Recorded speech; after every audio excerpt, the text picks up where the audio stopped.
ఓ Mahatma, ఓ మహర్షి.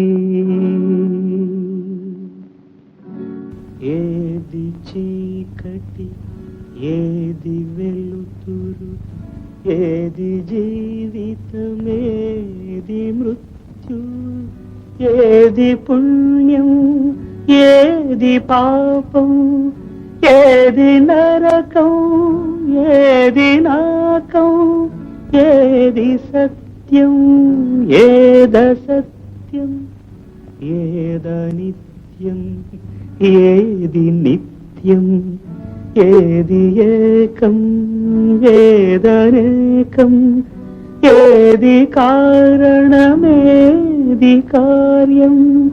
ఓ Mahatma, ఓ Mahatma, ఓ మహర్షి.